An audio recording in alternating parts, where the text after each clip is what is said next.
Because this place is where I was born. It's where my mother gave birth to me. And so it was not only my birthplace, but it was the birthplace of the greatest hurt I've ever had. Ah, that's a good, So, yeah, so I figured to put it to bed would be, I have to do it in the same place. Um, but N- the writer in me was still like, oh, it's a good title. I get it. Rock, get it. But I mean, I don't think I could have written it set anywhere else. It wouldn't feel connected to me, right? right. So, so I think it was unavoidable that it would be. And again, being a pantster, that title really did a lot for the actual storyline, right? Because Yeah, not only is Newfoundland called the Rock, but the main character ends up kind of getting away from everything and going up on a mountain, which is another big rock, right? Where he has the moment that he needs to have. hey everyone, welcome to the Mindset Playground, or should I say, welcome back. Today we have a very special episode. Actually, we're back in the studios with Thane Chase, and he's going to be talking about his latest book, Upon This Rock. And I am so excited because this book really got to me when I read the description. So I don't want to give too much of it away, but I'll call Thane to the stage and he can tell you everything that was going on in his mind while he was writing this great book. So, welcome back, Thane. Hello, great to be back. You're not So, sick of me yet. no, not at all. Are you kidding? Uh, So, how long did it take you to write this book? are you asking from like vomit draft to publication or just the first draft? Whatever, till I guess till publication. I would say about 4 months, Oh maybe yeah. five. So Yeah. when did this pop into your head? I need to do this book. Oh, I think it was probably rattling around since probably a year since Blood Will Tell, actually, because Blood Will Tell actually kind of might have been like the little mustard seed that started. Because this book is very personal. I was working out a lot of stuff within this book, and I didn't have. I mean, I probably should have written this book a long time ago, but I didn't have the courage to. I wasn't ready emotionally. I wasn't mature enough emotionally to write this book when I should have, and it really probably would still not be written if it wasn't for Blood Will Tell, believe it or not. Well, the Corbin Dwyer series in general, because there's a character in the Corbin Dwyer series, a secondary character named Greggy Doyle, who basically is my dad. I just took my dad and I put him in the book.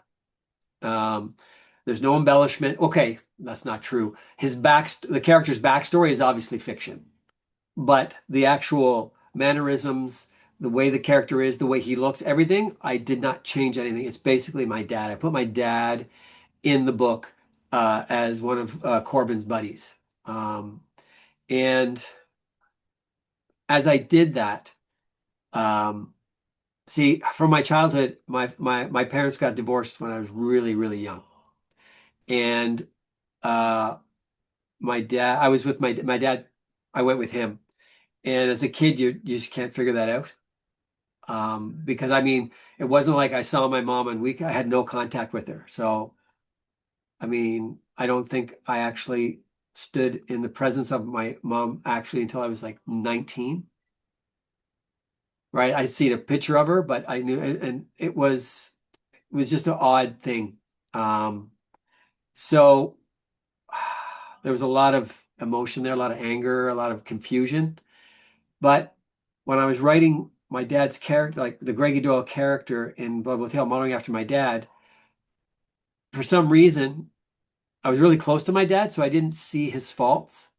but writing this character, there was a moment where I was like, my dad was quite cantankerous when he wanted to be. And it takes two to argue, and there's also, there's three points of view in an argument, right? Their view, your view, and the truth. And for some reason, something in Blood Will Tell triggered me to maybe, you know, my mom for the general peace, maybe she just did what she did because of that. Where I was angry, like, you gave birth to me. Why wouldn't you try to keep in contact? That kind of thing. So, um, when Blood Will Tell was finished and I was thinking of the dedication, I eventually realized that I kind of gave my mom the raw deal. Um, and as a son, to feel that, I don't know, something kind of broke inside me a little bit. And I mean in a good way, not in a bad way. And so when I did the dedication, I can share it because anybody who's read Blood Will Tell will see it, but thing. And I just wrote in the dedication for my mother. It took me less than a second to realize how much I love you, but almost 59 years to figure out how to forgive you. And that's the dedication. And that for me to do that, if anybody knows me, I keep my cards close to my chest.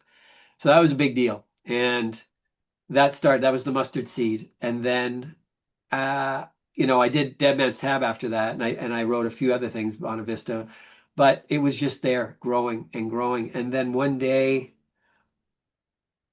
uh, I just started to think about my mom and think about uh, like I had forgiven her. I had, but we hadn't had the talk or anything. Like she knew, like I made sure she got a copy of the book. And I knew that she read the dedication and I knew she teared up and I heard all about how she was so relieved and happy. So, but we never had a talk. We never, because I'm in Newfoundland, she's in Ontario, right? But even though I had done it and forgiven her, for some reason, for me, being a writer, until I write it out, it wasn't official or something. So this book became kind of it was going to be this kind of cathartic work.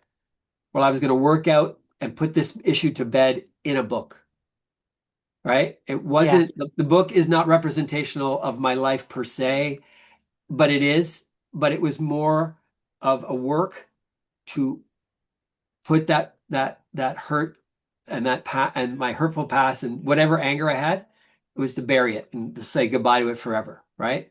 Because if you're going to forgive someone, you know, you can't be looking back again. You can't say I forgive you and then keep thinking about it, right? So so I think that's where it started. Um, there were so many dominoes to have to fall for this book to be written. Because if man, I'm jumping around. But if I jump even further back, like the 1998, when my dad passed away, I anything spiritual in me just disappeared. Because for me, my dad was at that time, my mindset, because my dad took me and he was, a single dad trying to raise me, trying to do his job and stuff. So anyway, in my mind, he was the only person in my life that never gave up on me. So I held him and I put him on a bit of a pedestal, which is wonderful, but also not realistic in life. Because you have to be able to see people both sides, right? Right. Um, and so when he died, I just felt like the only thing good in my life, that one person that was always there and never gave up on me, was taken. And of course, like a lot of people, I lashed out. And then I was just like, I'm done with you, kind of thing. And so there was that. And as odd as it sounds, there's a singer, his name's Brandon Lake, and he has a song that it's the weirdest thing. It showed up on my Apple Play, but I never downloaded it. Like I don't remember ever downloading it. And it just showed up and it was called Don't Give Up on Me. And basically the song's about God telling this little boy or this child, I'm always here, don't give up on me, da, da, da. It's a really nice song. And I just needed to hear it at this bizarre moment in my life, and it reignited something. And so I was like, okay. And so I started listening to more of his songs, and then he had a song, "Tear Off the Roof," and they used clips from a TV series called The Chosen, which is very popular right now. And having worked in the film industry, I was like, oh, I'm going to give that show a watch. And that just, I don't know, It re helped. it Yeah. just brought me back to that spiritual side, to my faith. So there was all those dominoes, and then the thing with my mom. So when I was going to write this book, I knew it was going to be about a mother-son because I had done a lot of father characters in a lot of my works because that's what I was connected with. Um, but I needed to have it so it would solve everything, and I could put it away and just say, let's move forward. So it started, and I wanted something where the main character would be challenged, and it was going to be some kind of reconnection with the mother. But I just, again, being a pantster, right? I write by the seat of my pants. I didn't know how I was going to get there, but I had to write the first chapter, and it's the first chapter is only one page, which is rare for me. Okay. So hang on before we go too far. Yep. Sorry. No, that's okay. Let's start at the title. I know that we're kind of jumping around and Okay. but I want to back you up to the title. Yep. So upon this rock. Yep. So obviously, and I'm just saying obviously because I know you and I know the settings, and Newfoundland is known as the rock. Yes. So why did you decide after you have been all over the place as far as in the world goes, why did you decide that this book was going to take place in Newfoundland? Because this place is where I was born. It's where my mother gave birth to me. And so it was not only my birthplace, but it was the birthplace of the greatest hurt I've ever had. Ah, that's a good, So, yeah, so I figured to put it to bed would be, I have to do it in the same place. But the writer in me was still like, oh, it's a good title. I get it. Rock, rock, get it. But I mean, I don't think I could have written it set anywhere else. It wouldn't feel connected to me, right? right. So I think it was unavoidable that it would be.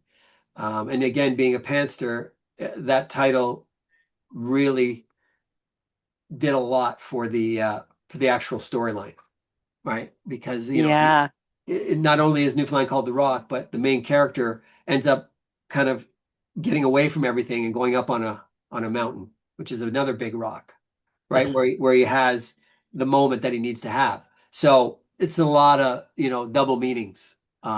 Not to mention upon this rock, with Jesus saying to Peter, I'll build my church. So I like poetic stuff like that if I can. Um, I wanted it to also not be preachy, like in people's faces, because you want them to listen because they want to listen. You don't want to be kind of lecturing them or getting up on your soapbox. You don't want. yeah, So I wanted to consciously avoid something like that too. So I thought the cleverness of the title, if I could make it work, and I really feel like I did. So yeah, yeah. So Jonah is trained to fight battles in a cage. yeah, he's an MMA fighter. Yes. Okay. So, but in his story, he's fighting something invisible, the fact that, there's doubt and fear, and of course, faith itself. So, what was the most difficult battle for you to write? The external quest for proof of God or Jonah's internal wrestling with belief? What do you think that was most difficult? All his internal stuff was definitely the hardest, especially um, uh, facing not only his mom's mortality but his own.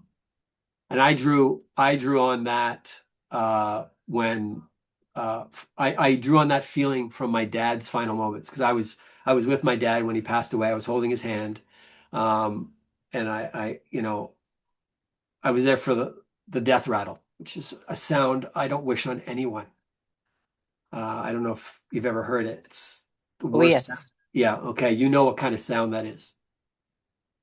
Um, so I drew on that for Jonah's character, but his inner battle is like nothing he's ever faced in a cage. And it was like the MMA angle played in the story it was very minor, but big because it always played at certain points, certain key points. But it wasn't like I know a lot of people when they read the blurb, they're gonna think there's a little bit more like Lincoln B, it has a heavy martial art flavor to it. This one is not like that. It's just part of Jonah's character, but it's not pivotal to what he's going through. Uh, So, like he draws on a couple of things, like how he approaches training. He approaches how he's going to solve this problem of proving to his mom God exists, right? So he's an over preparer, and he always thinks of things. He when he was marching to the ring, he had a habit of always thinking about what he did for training to beat this opponent. So he draws on that to figure out, okay, he's going to reflect on his life to figure out how or where he's going to go to try to find this proof that is pretty much impossible, but he's vowed to do it. So I'm hoping that the reader, buys into that and goes, okay, I'm excited to see where he's going to go. You know what I mean? So his greatest battle is the coming to terms with mortality, his own and his mom's, but coming to terms with uh, not only faith, but just everything that leads towards faith. Experiences, acceptance, denials, anger, like every emotion under the sun, because everything can affect your faith, right? Your anger, your love. If someone has faith in something, it doesn't matter what you say, you'll never shake them. If someone has weak faith and you say something, you could and then make them go, oh, maybe I'm wrong. So it's like this delicate yet it's amazing. It's like a delicate yet strong chain. It's both at the same time. It can be fragile or it can be unbreakable depending on your emotion, your mindset. And I think that's what he goes through because, so many times in the book, he's like, why did I promise this? There's no way I can do it. right. And there's a couple of times where he's going to throw in the towel, and as a fighter, he's just like, oh, it's the worst thing to do, but I got to tap out here. I can't do this. There's no way I'm going to be able to do this. So I'm going to tap out. And he goes to head bowed down, defeated to go tell his mom he can't do it. But every time he sees her, he can't bring himself to say he can't do it, and he goes out and tries again, right? So, no spoilers there because it's the journey, No, right? I mean that's part of it, and that's part of the description of the book, which is great. Yeah, And so basically, this story is so much deeper about a connection between a mom and his son, or definitely, her and son, I'm sorry. yep, and also about a guy rediscovering his faith. Right. It's twofold, and it was a I had to balance it properly again, or it would come off preachy. And I really think that I nailed it, right? I remember someone I was watching, they gave a lecture and they talked about Jesus when he talked in parables because parables get in the back door, right? If you tell somebody that you shouldn't do this, you shouldn't do that, you shouldn't do this, they it can hit them hard and they just put up a wall. But if you're talking a parable and you're talking about other people and they're doing this, but it's in a nice weave story, people listen. And so the message kind of gets in through the back door. And I think I wanted to kind of mimic that with this book. I didn't want to be in people's faces about stuff. And I do think I got that. I do think I did. I mean, I've got some feedback from some readers so far, and they don't feel preached to, or they don't feel like I'm trying to, start a ministry or anything like that. Uh, it's part of the story. It's not just added in because I'm trying to sway or trying to influence. It's part of the character, it's part of the journey, and every time it comes up is a reason for it, and it can be explained within the story why it's there at that point. So, yeah, I'm pretty happy that I nailed what I wanted to nail on that. I really think that I got it where I wanted it to be. It took a lot of editing, and the vomit draft uh, was a lot. It was not preachy, but it was kind of in your face. And I'm like, wow, it's just that's too much. So I had to finesse it, right? So yeah, So yeah. talk to me about, you know, your situation, what you were going through at that time, because obviously, not only is this such a big part of you and your family, really, because you said that you mentioned your dad, and I'm assuming that you were really gearing this towards your mom. And so, how was that? How did you even like get through that when you were trying to write this story? It must have been so emotional. It was. To be honest with you, this is probably the first time I think I'll ever answer a question like this. I really don't know how I got through it. Um, I think I leaned on my wife a lot. Uh, I I read a lot of um, advice from people who, you know, like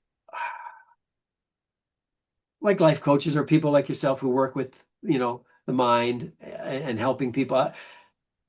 It was a little bit of everything, a little bit of prayer. I rediscovered my prayer voice. Um, I just didn't want to be angry anymore with this situation, and when I would write certain points of the book, you could feel the anger was still there, and I was like, no, it's got to go. This is why I'm doing this. So it would weave itself into the words, and it was like it was the words were pulling it out of me and going into the book, and I was just like, oh, I feel a little lighter now. Um, but I couldn't really tell you the exact process of how I got through it. It was a lot of frustration, a lot of like even right now when I'm talking to you, my heart's beating because just thinking back, I went through just a lot of days where I'd sit in front of the computer for maybe 20, 30 minutes without writing a word, just going through, okay, what do I want to say? How do I want to say it? If I say it that way, is that going to put this to bed? Or am I just going to just stir up this whole new batch of emotions? Um, so I guess to answer your question, how did I do it? I took it word by word, page by page. And then edit by edit, the first draft, second draft, third draft. I think it was just a day by day, step by step thing where I just had to test that the board in front of me wasn't rotted away and I'd fall through the bridge. I just had to step, make sure it was firm, and then go to the next page and go to the next page. I honestly, yeah, that's a hard question to answer. Yeah. Well, I think you answered it wonderfully. So Okay. now you've written the book Yeah. and you published the book. Yeah. And how did you feel? Was it different than any other book that you've written and actually published? Yes. Yeah. And wow. The the story is a metaphor, right? I was putting, for lack of a better term, I was putting to death this bad relationship that I had with my mom. This terrible, misunderstood thing of a little boy being angry at his mom because she wasn't in his life. So this was that, it was just a story to purge everything. And it just happened to be, uh, a guy trying to help his mom before she passes on. But it was, like I said, a metaphor. It was the passing on of this bad, these emotions. I wanted to put them away and bury them like a grave, right? Now, just so people listening understand, at this point, writing this book, I still wasn't in contact with my mom a lot. I had a small, brief contact with her when I was in my 20s, but it didn't it didn't gel yet because of all the emotions. And again, I wasn't a talker then, so I held everything in. So the relationship was doomed, you know. And what compounded it was like she had another family, which so I have two half sisters and a half brother whom I love, but I was raised an only child. So when I talk about myself as an only child, I'm not saying I wasn't lying. I was raised an only child. I didn't know I had I didn't know I had any siblings, half siblings, until I was in my mid 20s, right? But just as I was starting to open up just a little bit, it's like, okay, this is my mom, da da da. I realized that my sister, she's only um, a year younger than me, and that worked against everything because I was like, well, wait a minute. I thought I was an only child. Well, no, it's not that. It was everybody told me that, because my mom was really young when she had me. She was only, I think she was 18, Okay. so she was too young, and that was everybody's. I'm not going to say excuse. That was everybody's reason. That's why, she couldn't handle it. She was too young. But me doing the math in my head, I'm like, my half sister's only a year older than me. What changed in 12 months that she could love that child, but maybe not this one? So that's how you think when you're a kid, right? Or I was an adult then, but that's how you think because you're like, what changed in 12 months? So that probably wasn't the best thing for me to think about at that time. So anyway, so after uh, my 20s and I got into my 30s, and when my dad died, I broke off all contact with everybody. Anyway, so I wasn't in contact with my mom while I was writing this book or when I was saying, but I made sure that my sister, when I did Blood Will Tell, I made sure that mom got to see the dedication because I needed her to know it was time. Like I wanted her to know she was forgiven, and I wanted to forgive her, and I wanted to do that. So anyway, going back to Upon This Rock, um, I finished the vomit draft, and like I said, I don't know anything that's going on with my mom. And not a spoiler because the mom's terminal in the book, right? So she's going to pass on. I had just finished the vomit draft, the rough draft. I just finished writing it, and it was the final scene where the mom passes. And I'm not making this up, and people watching might just roll their eyes, but I'm not making this up. I typed the end, and about 15 to 30 seconds after I typed the end, I was just sitting there like this looking at. And I was, because it was an emotional scene, I got a text from my sister. My mom just passed away.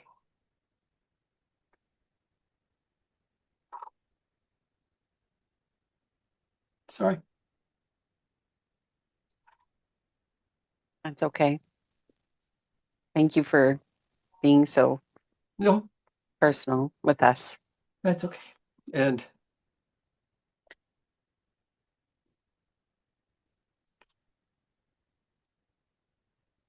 and I just,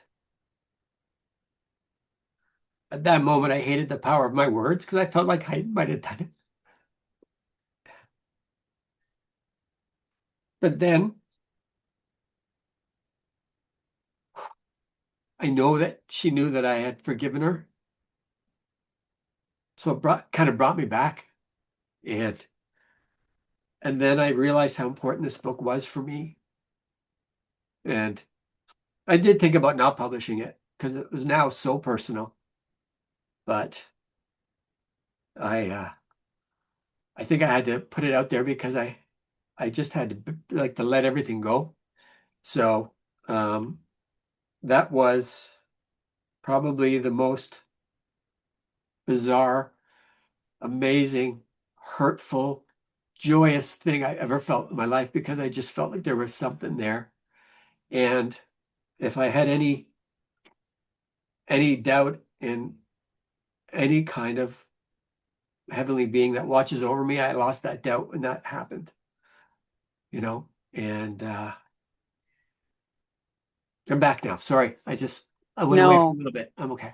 don't even don't Uh, even apologize. It's wonderful that you're sharing your that's what we're doing, right? We're pulling the yeah, curtain back. We want to know how yeah, you're yeah, feeling. yeah. And so it felt so ethereal for days after that. I mean, I was really messed up. And then when I had to do the rewrites, when I got to that scene, it just was so sacred because of what had happened with the text and everything. And it just feels so special to me now. And I don't like, I mean, I relived it with you and I broke down a bit, but I don't feel sad when I read it. I feel close to my mom because I Right. wrote it. At the time though, like I said, I hated the power of my words because I felt like somehow I manifested it. But now I look at it, it was just like the only kind of good could it's the only kind of goodbye I could handle because, being there for my dad's death almost killed me. So, I think the book is my buffer and it was the in-between energy that allowed me to say goodbye to my mom in the way I had to. So, yeah, yeah, I know we're kind of going off, so I don't want to No, that's make that. okay. But anyway, that's so once I published it, it's probably the only book that initially I was not concerned if it would sell or not because it was just this work that was out in the world and I just I my mom and I were okay. So Yeah. whatever the book does is just gravy. It's bonus for me. It's already done what it's supposed to do. And I just, I can, as the writer, I can just pray that, when someone reads it, hopefully it will mean something to them. And they won't just look at it as some story put together by some guy in Newfoundland who had issues with his mom, but hopefully they'll read between the lines and inside the sentences and get that sense of what I truly meant to put into the book and what I truly wanted to put out into the world. I'm hoping, right? So yeah, Wow. I'm sure that there are people out there who will be able to relate more than you know. And unfortunately, but yeah, yeah. so at the end of the day, and I know you're going to tell me the same thing that you told me about Lincoln B. At the end of the day, does he prove to his mother the essence of God or the essence I of guess you're gonna have to read it. yeah. No, I if I answer it, there's gonna be spoilers. So Okay. unfortunately, yeah. Well, then don't tell me. But Well, I think I wrapped it up cleverly. I will say that. okay, I think I did. you So, won't leave us wondering, right? no, no, no, there's no open-ended one. No, no, no, I deal with it, but I think I was clever the way I did it. And like I said, the feedback that I've gotten from a few readers so far has been very positive. Um, so yeah. And one of the people who wrote me, they were really nice. They talked about how they're not really spiritual, but they're a fan of my work, so they wanted to read it. And they said such lovely things. So I really felt like that's good because somebody who's not I don't want to alienate a reader by saying this is a Christian book or this is a book about godly things, and if you're a heathen, don't read it. Not about that. I want it to be for everyone, and when I got that feedback, I was like, yes, okay, good. Like they got the Yeah. message. And they enjoyed it, and they thought the ending they liked it. So that I can't tell you, but Yeah. Yeah, but I've gotten some really nice feedback so far. And I think, it'll be I think it'll be good for some people and some other like every book. Some people will love it, some people won't like it. You know, I think it's always going to be based on the individual emotions of the reader or the person. And some people just won't, they might look at it, flip it over and go, "Oh, I don't want to read anything like that," and that's okay. That's their road and they're allowed to Hmm. walk it, right? So, yeah. Well, I'm hoping that this series that we just worked on together will help people understand more about you, not just from cover to cover, but really inside and what it takes to put those words down on paper. This is definitely a very emotional book. And, I Well, it think, was for me. yeah, for Yeah. sure. No, it's an emotional book. And Yeah. it sounds like there's a lot of you in this book. And I think if anybody's curious about you as a writer, I think this is a wonderful opportunity to really get to know what goes on in the mind of Yes. Thane Chase. Yeah, no, it was like I said, I wouldn't change the experience for anything. And it really opened my eyes to something I thought I understood being a writer, but something I really didn't. And this one really, like, I was always like from all any of my professors for writing, like, and the biggest influence, Suzanne Naughton, she was my screenwriting professor, but she helped me even when I was doing other thing when I switched over to novels, and uh, she she always told me about you got to be comfortable exposing your inner self to people. If you're going to be that writer, you can't keep your cards close to your chest because she knew that about me. She's like, you'll only be so much of a writer until you can do that. And now I know what she meant. And, sadly, a couple of weeks ago, I found out she passed away Oh, just a couple of weeks ago. So, God rest her soul too. Um, she didn't get the chance to read this, which makes me a little sad, but I think she'd be proud of me because this is what she wanted me to do since day one was get the cards out of the chest and just open up because that's what writers have to do if you want to experience the art in its rawest form. And she was always a proponent of that. And again, I think I got there this time. So yeah. so now you're going to take a break, I assume, and then you're going to go back to, are you going to switch it up? And Yeah, I actually Suzanne and I, my late screenwriting professor, we wrote a script together decades ago, a comedy. And to honor her, I'm gonna turn it into a book, and I'm gonna try to write a comedy. So oh, fun. Well, yeah, that's great. That'll give yeah, you a little relief from the yeah. It'll intensity. be it'll be frustration in a whole other can, because comedy is so hard to write. But I want to honor her memory by doing it because we wrote it together, and I always loved it.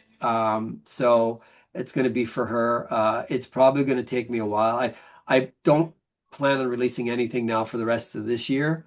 So if I can get it written and stuff, I'd say probably early 2027, maybe if I can wrap my head around it. But that's sort of the plan right now.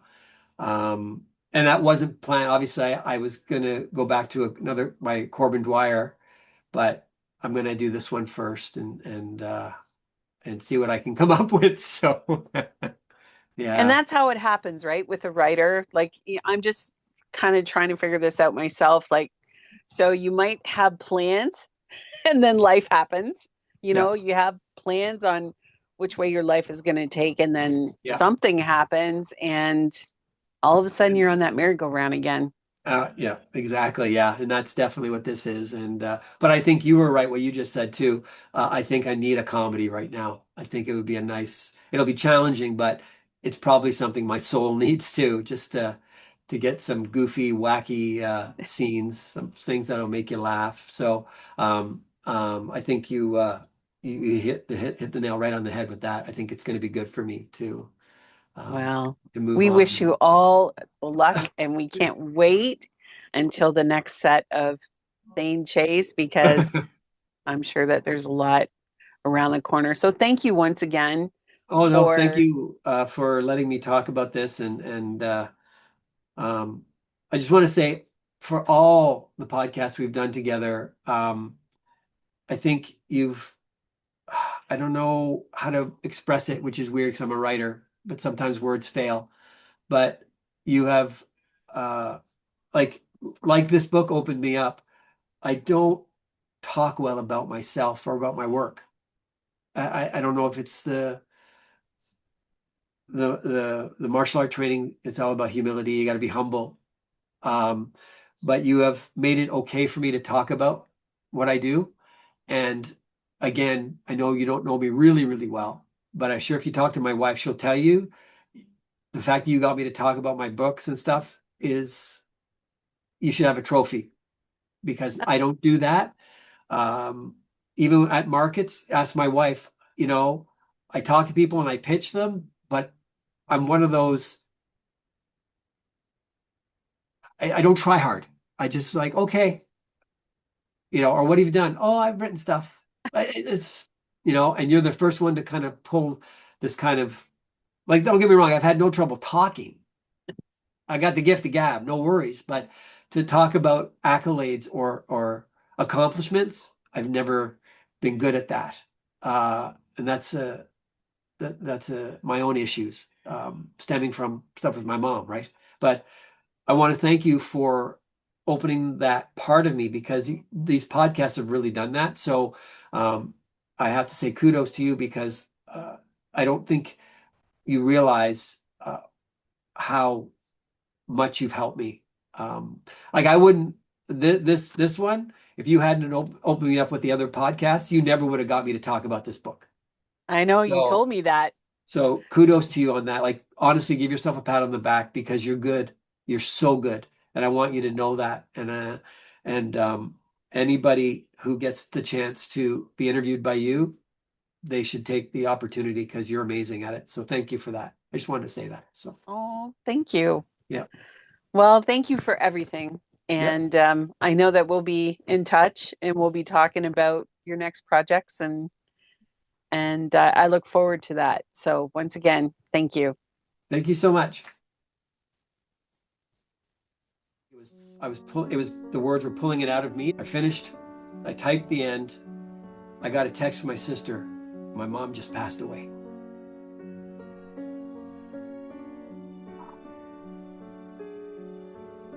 It's already done what it's supposed to do. And I just, I can as the writer, I can just pray that, when someone reads it, hopefully it will mean something to them.